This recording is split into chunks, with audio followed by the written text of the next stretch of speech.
Gẹ́gẹ́ tí mo sọ, nígbà tí mo wà ní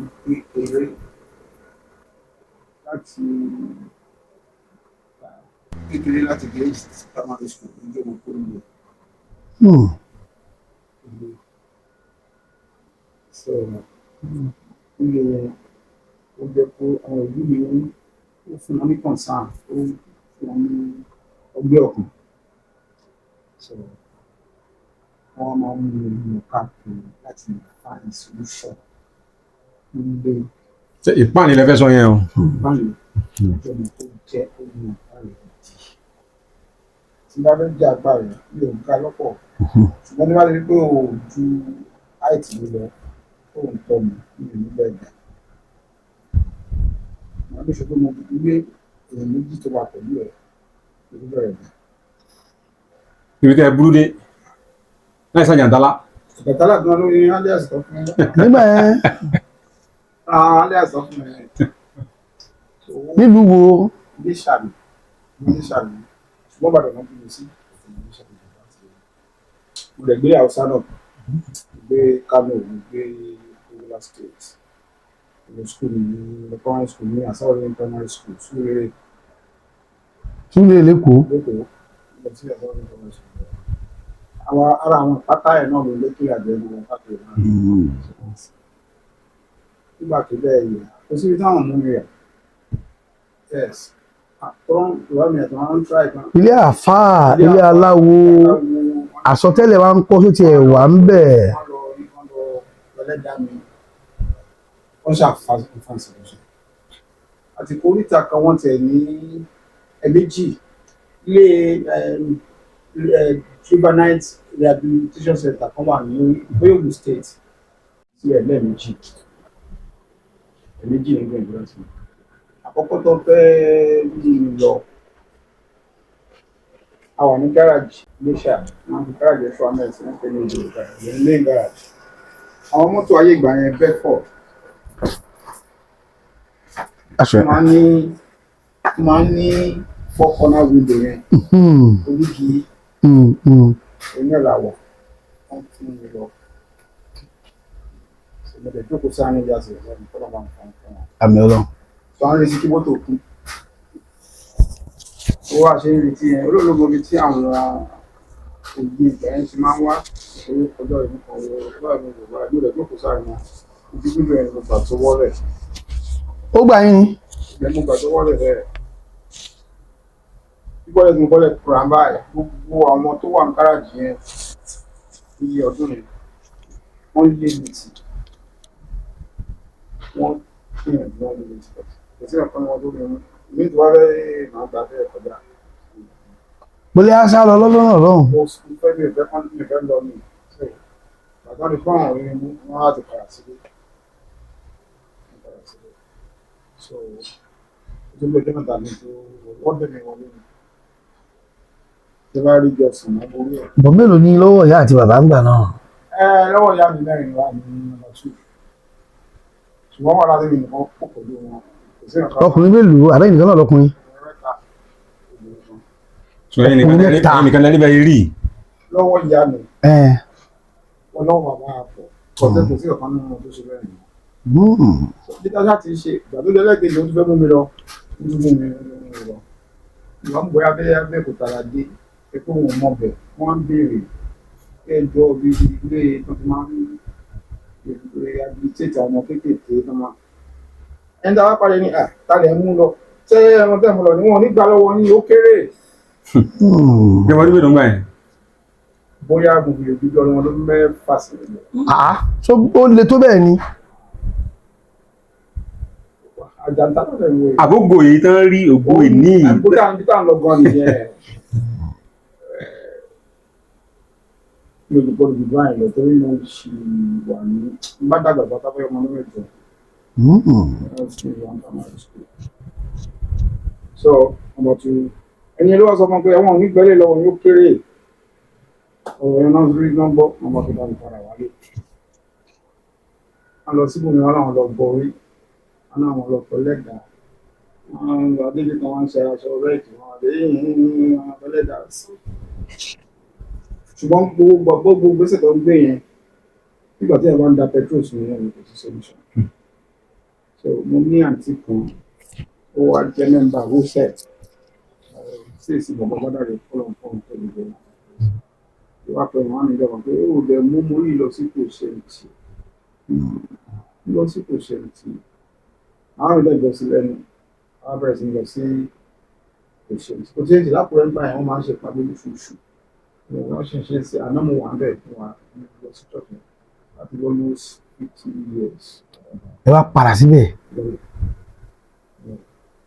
ṣùgbọ́n wá ti lọ àgbàdúrà àṣe pẹ̀lú lóṣooṣù yẹn wọ́n fún wa ní kẹ́ẹ̀dì ọ̀pẹ̀ ní wọ́n rà kẹ́ẹ̀dì 20 litre tí wọ́n máa fi gbé ní kò ṣe ìṣẹ̀lẹ̀ wá sílé ní mẹ́rin ìrìn tí wọ́n wà sí ẹ̀ so ilé ní wọ́n máa mú ká tó máa fi kára so bẹ́ẹ̀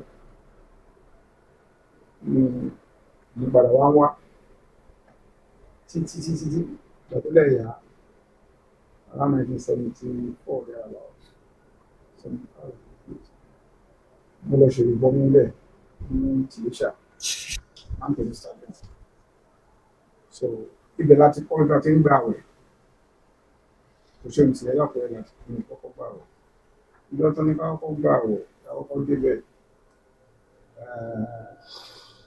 máa ń ṣèpàdé ẹni ẹni aago 9 sí 12 nínú ọ̀rẹ́ ẹni ti kúrò mo sọ fún àwọn àmì ìgbà yẹn àwọn ọ̀dọ́ tó lọ ìgbàgbẹ́ àwọn olùkọ́ lọ síbi tá a fẹ́ lò sí ojú báàgì nílé wọn kó gbó gàrí àti ṣúgà sínú ìgbà mo gàrí dé mi nípa padà wá sínú ọ̀rọ̀ mo dẹ̀ clean everything so màá rí lérò pé mo gbàwẹ̀ inú ẹ̀ dùn fún ti ẹ̀wọ́n mo lè gbàwẹ̀ inú ẹ̀ dùn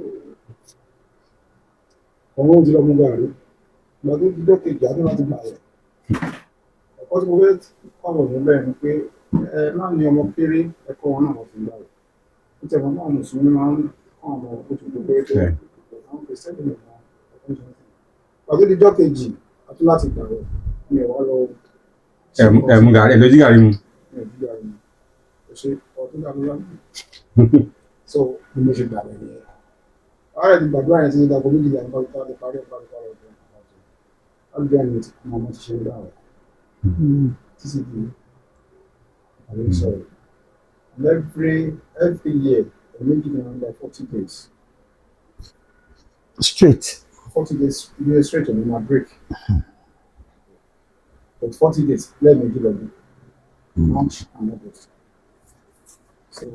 ṣé ó ní májẹ̀mú nú ni àbí. ó ní ìyẹn ní májẹ̀mú ní 40 days ní wọ́n ń pè ní covenant fasting. tí ẹ bá fẹ́ bọ́ lọ́rùn ni gbọ́dọ̀ ní covenant pẹ̀lú ẹ̀ tí wọ́n náà máa ní covenant pẹ̀lú ẹ̀. ìwà mi rèé lẹ́yìn àwọn ọmọ tó wà ń bá wọn lọ pẹ́pẹ́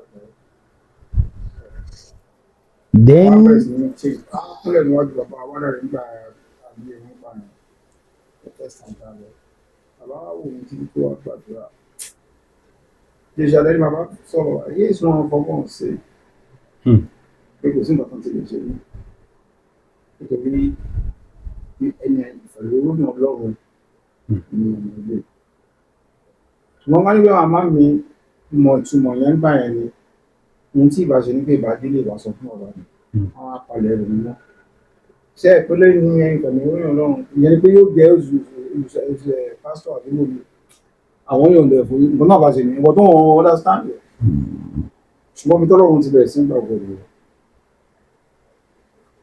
sí àbẹ̀bẹ̀ sí ń dàgbà Ọlọ́run sí ń gbàgbọ́ mo wá gánà àwẹ̀ ìrọ̀lẹ́ àti mọ̀ sí lọ́wọ́ so pé ìwọ̀n ti kọ́kọ́ jáde pé ẹni ẹ̀mí irú Ọlọ́run ló lè rẹ̀ kó sì nǹkan máa fún mi. Báwo ni iṣẹ́ ìránṣẹ́ ṣe wá bẹ̀rẹ̀ gan-an ní pẹrẹu? Iṣẹ́ ìránṣẹ́ ò bẹ̀rẹ̀ ní tí a ti wá dàgbà. Mo ṣiṣẹ́ pẹ̀lú ilé-iṣẹ́ kan tó ń pè ní Wolii tí Ìbàdàn bá wà for 16 years. Nígbà tó di year 2000, mo ní mo fẹ́ ṣe business. Wọ́n lè fún mi lówó tó dáa ní ayé Ìbàdàn. Mo lọ sí business. Mo lọ to all sort of business. Mo ń gbé bọ́ọ̀wọ̀. Mo ń gba contract ní mo ní block industry. Wọ́n ta oníṣẹ́ fancy blocks. wọ́n ń ta cement ilé cement ìlú tó sì lọ́dún lẹ́nà tó ń bá ọ̀pá cement lórí kílà cement máa ń wà. Ó ṣe yẹn títí fún ọdún bíi mẹ́rin. But láàárín ọdún mẹ́rin yẹn tí ọ̀gbìn wọn máa progress ní ọdún bíi mẹ́ta kọ́lé ó lè láti láti máa gbàdúrà fún àdúrà rẹ̀. So tí bá lọ gbàdúrà tí mo lọ sórí ètò tí mo lọ òkè àfikẹ́ káàkiri káàkiri wọn ní ọlọ́sọ pé kí n lọ gbàgbé kí ló ń jẹ́ bẹ́ẹ̀. Mo ṣe ń gbàdúrà tó yẹ náà tí mo dẹ̀ máa ń fẹ́ràn láti máa lọ sí òkè rẹ̀ mo jẹ́ tó fẹ́ràn fàájì. Mo pẹ́ nípa ṣe ilé iṣẹ́ Nàìjíríà bí olùdíje bẹ́ẹ̀ nǹkan tí kíní kan ń tàkọ́ oúnjẹ kì í ṣe bí tẹ́lẹ̀ lẹ́yìn wọ́n á fún yín lọ́fẹ̀ẹ́ lẹ́bí náà jẹun ó lè lọ káwọ́ kan lọ́nà fún yín olùwádìí pàtó tó no excuse. Wọ́n dẹ̀ máa ń kọ́ ìyá pé pátá bá ń fáwọn èèyàn ló yẹ ká náà lè máa jẹ́ kò sí product wọn tí mi fi ń ní that bàbá máa tẹ́ndẹ̀ sórí tẹ́ẹ̀nì gan wọn ló fi gbé nígbà tó dúró láti kí gbàdá bá wọ ọ̀dà room kí eré palẹ̀ lò. So wọ́n á ní kí n lọ bá àgbo ní àgbo ló ń jẹ bẹ́ẹ̀. Wọ́n ní ṣé bí mo pé mo ní pé ní bọ́lá wọn ń pè mí pé àkókò ti tó. Jésù ló. sí èsì náà ti sọ fún yín. Kò síbi tí wọ́n ti sọ fún mi wọ́n sọ fún mi pé wọ́n sọ fún mi ṣẹlẹ̀. Ìgbà gan I'm more of Celestial Church. I was an evangelist in Celestial Church of Christ. Like àdúrà mo láti gbàdúrà láti gbé náà one thing bẹ́ẹ̀ náà ni wọ́n ṣe ń lọ gbàgbé ní at what age. Ní tí wàá gbóhùn níbi iṣẹ́ mo wá tún ṣe business ẹ̀yìn tó wà lọ tààrà. Akéde àwọn èèyàn máa sọ wọn ní orúkọ Jésù ṣe karọ́ mọ́ àbí wọn á ní ìgbà tó ṣe tìyẹn tí ó bá yí mọ́ ti Jésù tó bá lọ sínú program ṣẹlẹ̀ kan ìwúlẹ̀ ẹ̀ bá pè yín ojú lọ dáadáa ọ̀sọ̀ ojú lọ nínú láàrin ojú lọ lójú ọ̀rọ̀ níbọ̀dá ó ní ẹgbọ́n mọ̀tọ́rọ̀ ìrìnlẹ̀ sọ lọ́rọ̀ ní pípẹ́ bá ń pàdé lọ́jọ́ mẹ́ta ọ̀sán mẹ́ta owó mẹ́ta pẹ̀lú àwẹ̀ ẹ má jáde ní olé ó ní fi àṣẹ sí lẹ́nu ó sì délé mo sọ fáwọn aráalé ni ó ti ra mi nínú yàrá yìí ẹnikẹ́ni máa ń àwọn ọmọ ọmọ fún wọn ní ìṣẹ́ra ní wọ́n ní ọjọ́ mẹ́ta wọ́n á gbà rà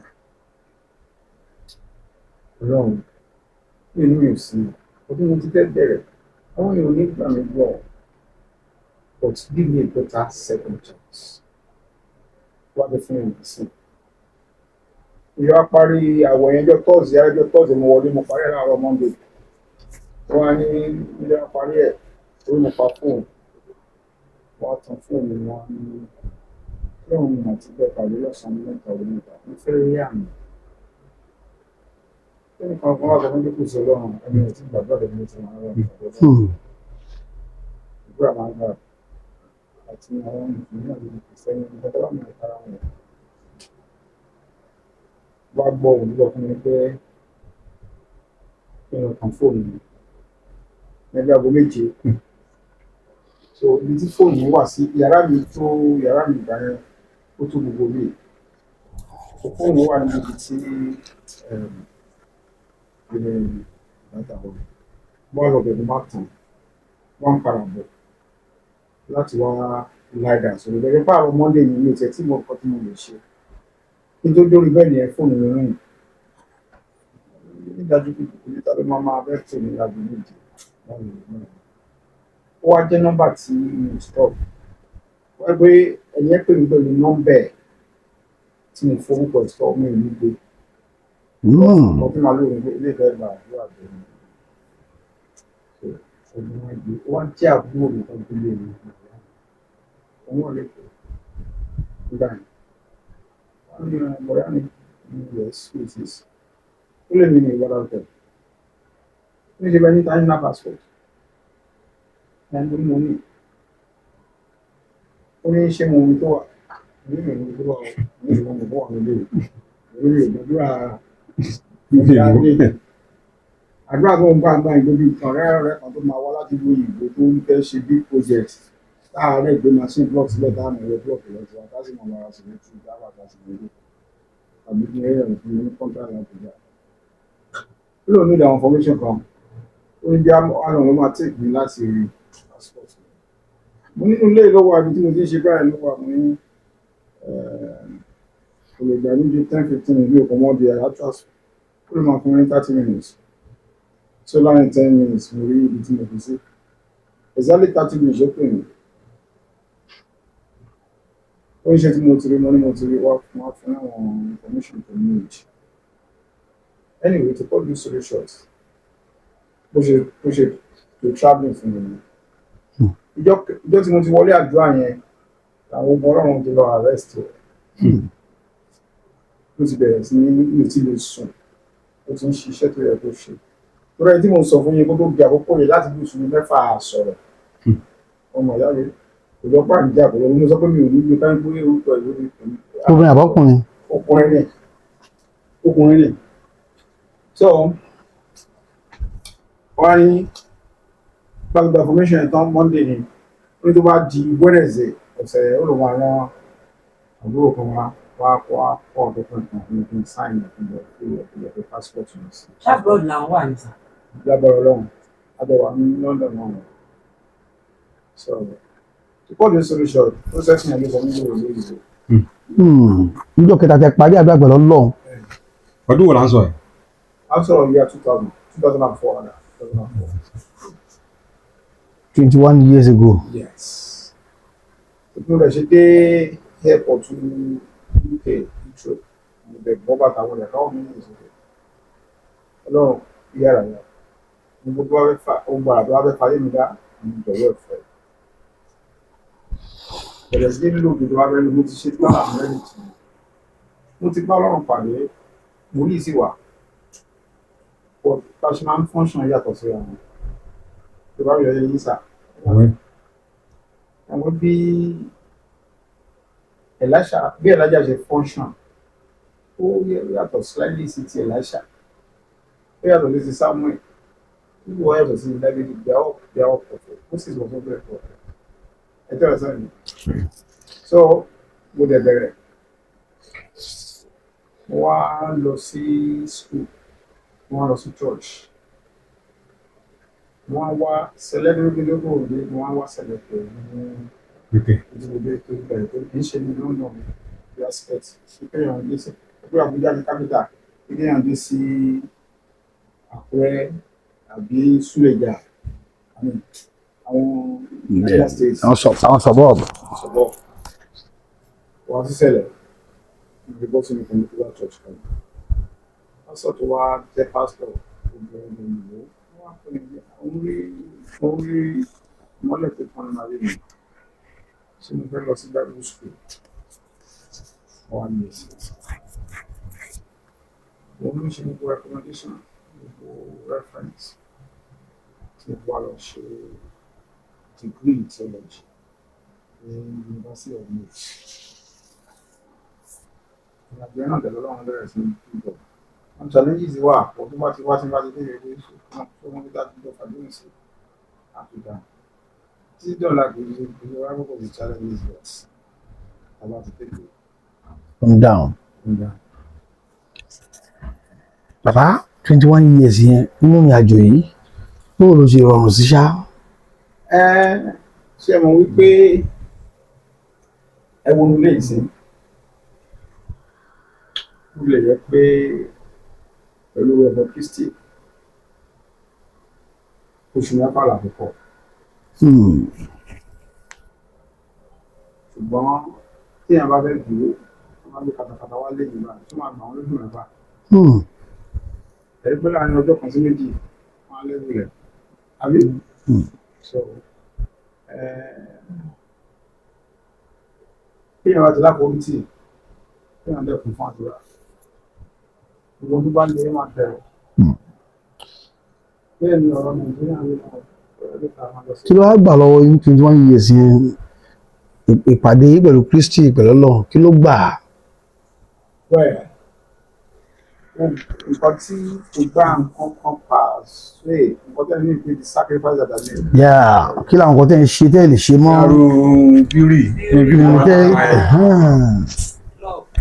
Gbogbo yẹn gbà yẹn tí ká tó kó Nàìjíríà nígbà tó bá àbá bẹ̀rẹ̀ tó tó wọ́n ní.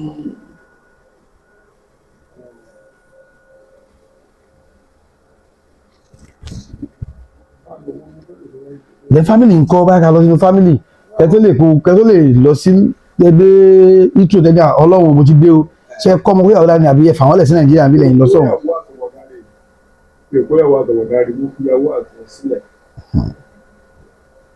torí pé nígbà tí mo lọ yóò lọ bí àwọn ọ̀pọ̀ ṣẹ́yìn wọn sí ẹgbẹ́ ìwà láàrin wọn tí máa gbọ̀n wọn bá gbé ètò ìfowópamọ́ yóò lọ nílọ tí mo lè sọ́yàwó àtọ̀wọ̀dáre.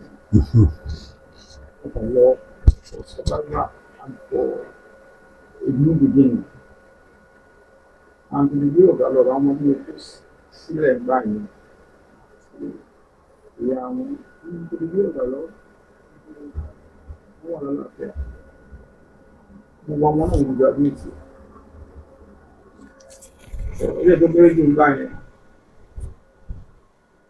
So, I'm going to the master say, oh. Ìkan wọn ti parí masters wà ní ìlú ìgbóngbò pẹ̀lú mi. Ìkan ṣiṣẹ́ tó dà níbi. Nílẹ̀ máa ṣe ìyàwó pẹ̀lú ọ̀rẹ́ pèsè láìpẹ́. Ẹ bá fi àkókò ìwé wa kọ́ wa. pẹ̀lú ọlọ pẹ̀lú ọlọ sá.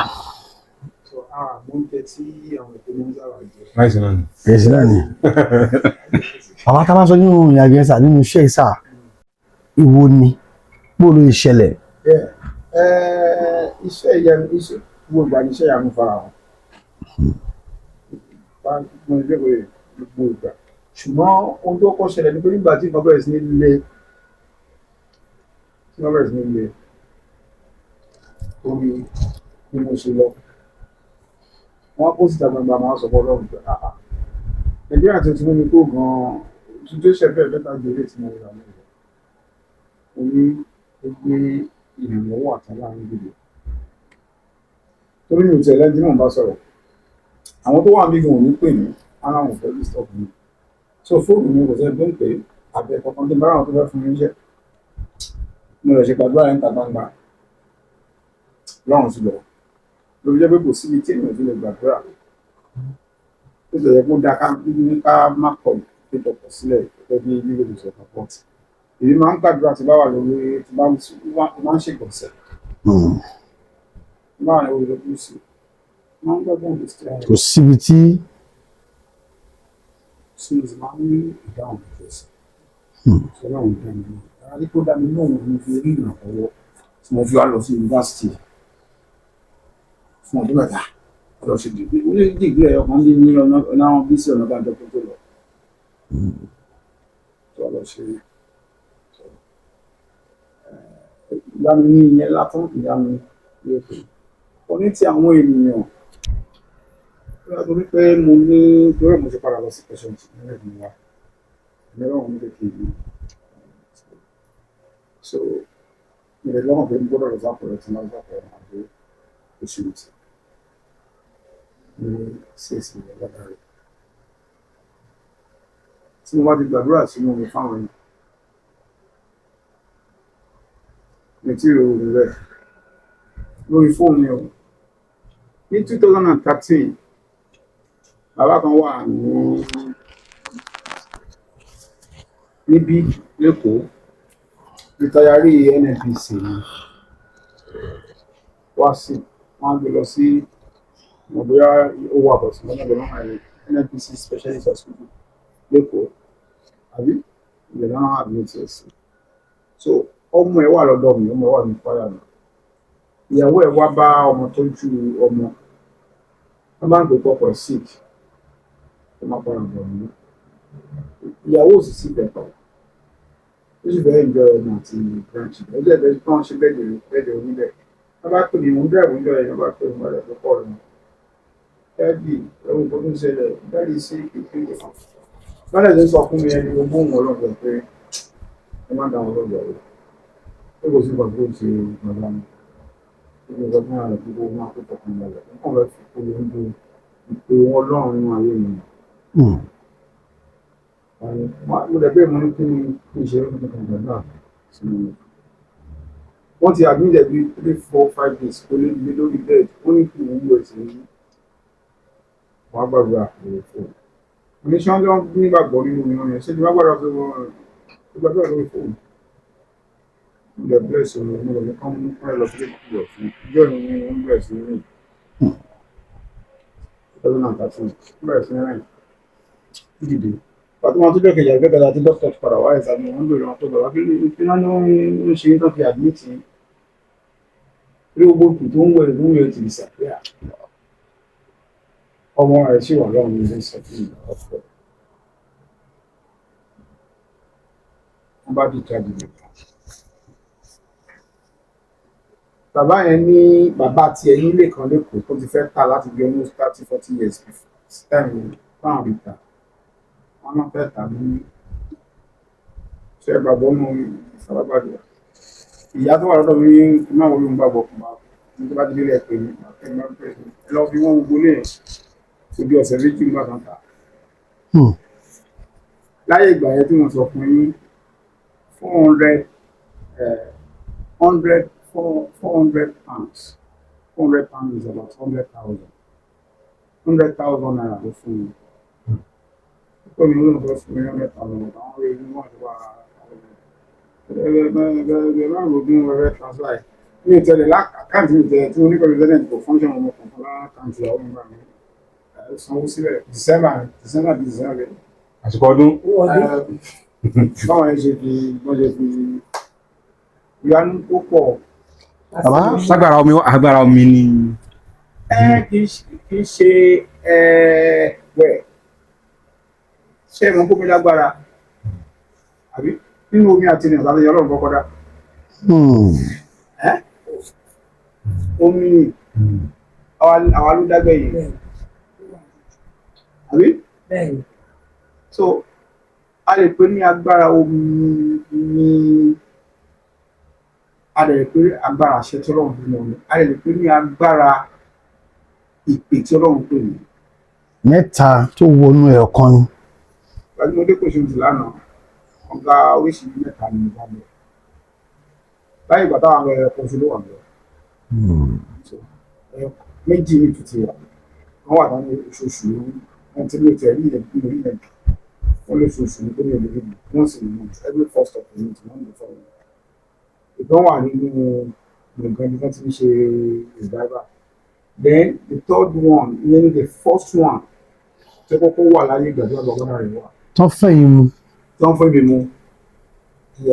Ṣé tí wọ́n á mú lẹ́ẹ̀kan sí abẹ́ ẹ̀ mú? Báwo ni o ṣe ní mo tún wo dání gan n sì tún gbé ní gbèdé. Ìlú òyìnbó. Èmi ò gbé tèmi. Mi ò ń ṣe gentleman. Àṣẹ agbára omi. Ọmọ agbómi. Máa gbé tiwọn pẹ̀lú àṣẹ agbára omi. Ẹgbẹ́ mi ò ń ṣe gentleman. Bàbá arígbélé ní àwọn tí wọ́n ń pè láti ìlú òyìnbó tó ń pa àwọn wòlíì Nàìjíríà tó ń pe pásítọ̀ Nàìjíríà wọ́n pọ̀ rẹpẹtẹ o oríṣiríṣi ni ìlú òyìnbó sì lẹ́yìn wà tọ́lọ́run ń lò yín dáadáa táwọn ẹlẹ́yìn jẹ́rìí sí agbára yẹn kí á ló ṣe àwọn ará London ará Amẹ́ríkà tí mo rò pé wòlíì tí mo pe pásítọ̀ tó wà níbẹ̀ pé ti Nàìjíríà náà tó ń pè eléyìí nǹkan sà ojú ilẹ̀ fi wò ó. Nínú ìwé àwọn ìṣe ìlú mi wà sí SSS bíbélì sọ fún mi pé olú ìdí ní àkókò wà. Ṣé wọn pé ó tọ́jọ́ mẹ́ta tẹ̀lé ṣiṣẹ́ oníròyìn tó ń ṣe ẹ̀ẹ́dẹ̀ ní ẹ̀ka ń tà pẹ̀lú mi. Ó ti ṣe tọ́jọ́ mẹ́ta tẹ̀lé wọn ti wà lórí ti ìrìn àjò yìí ẹ̀ẹ́dẹ̀ ní ẹ̀ka ń tà pẹ̀lú mi. Àpàdé. Bàtà òkòtò. Àwọn èèyàn ń pè mí láti Canada, láti America, láti Ireland, láti Dublin. Àwọn èèyàn ń pè mí láti bí ẹ tí mo gbàdúrà fún yín àti bí mo ti gbàdúrà. Ẹ̀yin sì wà lọ́hùn. Yes. Torí pé èmi presence lọ́lọ́run kò síbi tí ò sí. Yorùbá mi yẹ yín. Sì ni mo ṣẹ̀ṣẹ̀ ń ọmọ just to let people value the anointing of God upon your life.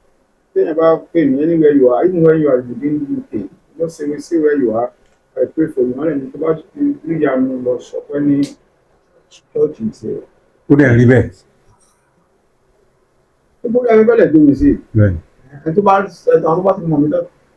Tí bá wá síbí gan-an, tí bá mo ṣe wá sí Nàìjíríà, mo sì lọ mínísítà mi kan níjọ́ Sunday máa gbé sórí Facebook. Mo ní mínísítà mi kan níjọ́ Saturday, mo gbé yẹn sórí Facebook. Ọ̀pọ̀lọpọ̀ mi náà ti fẹ́ kí wọ́n mínísítà ṣùgbọ́n àyè òwúrọ̀. Ìjọba mi yẹ yín, láwọn eré àbíkú rẹ̀ tí tán ti mọ̀ mí, wọ́n ń fi ògo fún Ọlọ́run àti fún ìpè. ìrìn àjò ẹni kékeré bẹ ṣe rìn ó tẹ̀ fẹ́ sùyà ó sú bàbá gan gbà náà. Ó sùn ìyá, in fact, wọ́n bá pọ́n bá rí ọgbọ́n tó bá gbáyé sí i, wọ́n lè fún mi ní pọ́sì. Wọ́n kó mọ́ ìṣẹ̀ máa lọ kó lọ sí i. nígbà tó gbòòrò wá dé tájú àgbà ẹ ti mú mi kò ṣeun tì Ọlọ́run ti fọ́ tọ́ yín lójú màmá lójú ìyá ṣe ṣé wọ́n rí ṣá ṣé wọ́n rògùn ẹ̀. Pẹ̀lú ọ̀fẹ́ Kristi, mo wà ní ìyá mi sígbà tí wọ́n wà láyé. Èmi ni ọwọ́ mi ló kù sí. Èmi nìkan ni ọmọ ẹ̀ tó bí tó jẹ́ ẹ̀jẹ̀ tó wà lóṣù tó lọ́dọ̀. So, Ajantala àgbà kan. so mo sì tọ́jú ẹ̀ nínú àwọn tí mo lè rẹ̀ fún mi. Ó tó kí màá fún owó máa fẹ́ fún mi. Tọ̀dọ̀ rẹ̀ àwọn kú mo sí bó ṣe kọ́ mọ́ sí bàbá. So mo dúpẹ́ lọ́wọ́ Ọlọ́run. Ìyá mi wà láyé nígbà tí wọ́n kú tán for some time. Mo ní ọ̀fẹ́ láti tọ́jú ẹ̀. Mo wà ní Bible school nígbà tí nílùú òyìnbó. So ohun tó máa ń dùn mí pé báwo ni bá tó ń bí ìyá mi wà láyé. Ó wá rí mi lóhun kíkì tí mo mọ̀ pé fóònù rẹ̀. Nǹkan tó dùn jù nìyẹn. Ó dùn yẹn lóde òde. Ìgbà máa yí rẹ̀ ni. pé ọmọ yìí náà. Ìgbà máa yí rẹ̀. Ìgbà tí mo kọ́lé tí mo kọ́ nígbà tí mo wà ní ìlú àmì ìgbà tí mo 2000 ní ọkọ yẹn. Ó wá sílẹ̀ ilé bungalow by now, very nice bungalow. Ó yíká gèlè tó sí sórí ìgbàgbọ́lẹ̀ mọ́ ní aṣebí ilé pẹ̀tẹ́sì ní fíìlì. wọ́n pè ní àwòṣí fìlà àwòbọ́gèlè. Ó sọ wọn mú ilẹ̀ tọ́jú rẹ̀. Èmi àti àbúrò mi tó wà ẹ̀dá wà pẹ̀lú mi. Nígbà tó sì pinnu àṣẹ ìyẹn tó dáa. Nígbàgbọ́ pé gbogbo àti bá yá fún òdì náà ní olùgbèsè àwọn ọmọ ìṣòro tó dáa. Ó ní fẹ́ fún yàtọ̀ àbá mi. So the message látàrí kọ́tẹ́ yìí là kọjá bẹ̀ ṣe rí kékeré ojú tó fi wò yín wọ́n ṣe wọn mú yín káàkiri pé kọ́lọ́n ṣáà lè bá ṣèyí rọ̀ kọ́ tó di kọ́lọ́n padà ṣèyí rọ̀ kí ni mẹ́sẹ̀jì fẹ́ fáwọn òbí tí wọ́n ń larú ẹ̀ kọjá lásìkò yìí. Yes, that's a very good one. Mẹ́sẹ̀jì tó fẹ́ fáwọn òbí tó ń lọ́rọ̀ kọjá ní àkókò yìí pé àwọn ọmọ tó bá ti wà ní ìyẹn tó máa ti ní tó máa ní nípò ní àwọn ọmọ tí ó lè dùn ní kọ́ máa give up lórí kọ́ máa dàgbẹ́ kọ́ máa yẹ sàárẹ̀ kó sì mú àwọn ìsàbẹ̀. Àwọn ọdún bá lóògùn ní ẹni dà láàmú gbogbo yóò àkókò yìí ni wọ́n rí kò sẹ́ni tí mo fi dàmí láàmú gbogbo obìnrin dàmí láàmú ṣùgbọ́n mo fògbó fún Kristi Ọlọ́run jẹ́ kọ́kọ́ ọmọ dàmí láàmú sí ọmọ dàmí láàmú. So kò sí nǹkan bá fi torí èyí ni ó lè bá a dùn dáadáa. torí èyí tí wọ́n rí ni torí èyí ṣùgbọ́n mo dúpẹ́ lọ́wọ́ ìyá mi àti bàbá mi kò sí ìyá nǹkan tí ìyá mi ṣe láìsí àtìlẹ́yìn bàbá mi nínú ẹni tó níyàwó bíi mẹ́rin kò ní ìwọ̀nba ló máa fẹ́ sí nígbà tó ń ṣe mí nìkan ṣùgbọ́n lábẹ́lẹ̀ wọ́n ṣe dáadáa. bàbá mi. bóyá ayò ni mọ̀mọ́ lọ́wọ́ wọn bóyá mọ̀mọ́ lọ́ fẹ́ràn jù lára àwọn ìyàwó. Yes, it's not impossible lórí ìyá mi ní last word. Ojú bàbá mi. Ojú bàbá. Ṣe mọ̀ pé last wife yẹn àwọn tó jẹ́ ìyálé tí ń fipá wọn ti ń dára so àwọn ló ń wà ní chájì oúnjẹ jáde ni ṣe pé àwọn ni wọ́n ní nọ́mbà iná rúùjọ tó kú lọ àwọn ni ó gẹ̀ẹ́tì ẹ̀. So sáà